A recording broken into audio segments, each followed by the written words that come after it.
Γεια σας φίλοι μου, πάμε να δούμε μια αντικατάσταση σε σιλικονούχα PC μεμβράνη σε fairing moto.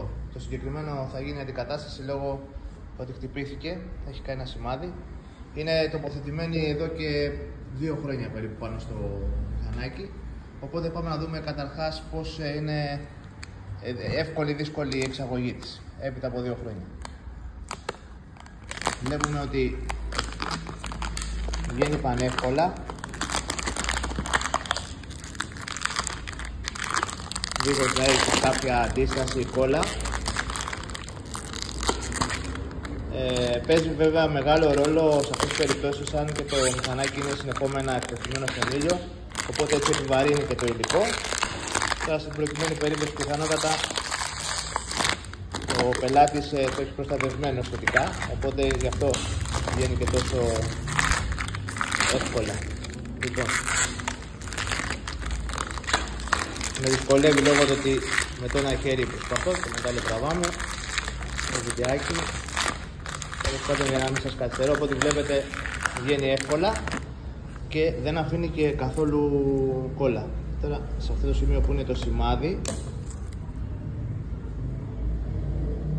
νερά αυτά από μέσα, το βλέπουμε ότι εντάξει, το προστάτεψε.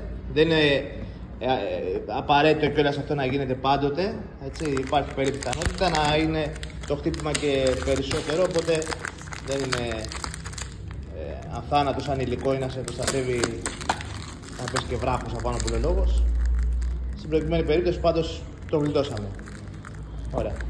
Σε λιγάκι θα δείτε και το αποτέλεσμα της τοποθέτησης του καινούργιου υλικού. Εδώ έχουμε ξεκινήσει τη διαδικασία τοποθέτησης. Έχουμε κόψει το film στα μέτρα του φέρι. Σε λιγάκι θα το δείτε έτοιμο. Εδώ βλέπουμε το αποτέλεσμα τοποθετημένη της σιλικονούχας PC μεμβράνης πάνω στο φέρι. Ας κάνουμε μια ανακεφαλαίωση γιατί κάναμε αυτό το βίντεο.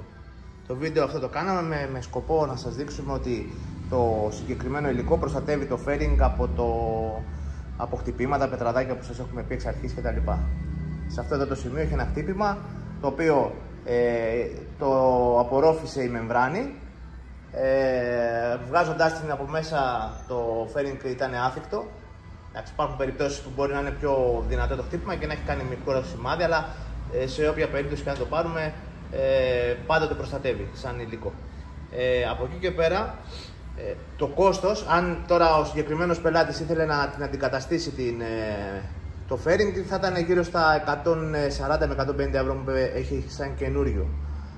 Βέβαια, αν το πάρουμε αναλογικά, εξ αρχής έδωσε 50 ευρώ για να κάνει την πρώτη τοποθέτηση του fairing. Έπειτα έπαθε τη ζημιά και έδωσε άλλα 50 ευρώ για να το επισκευάσει.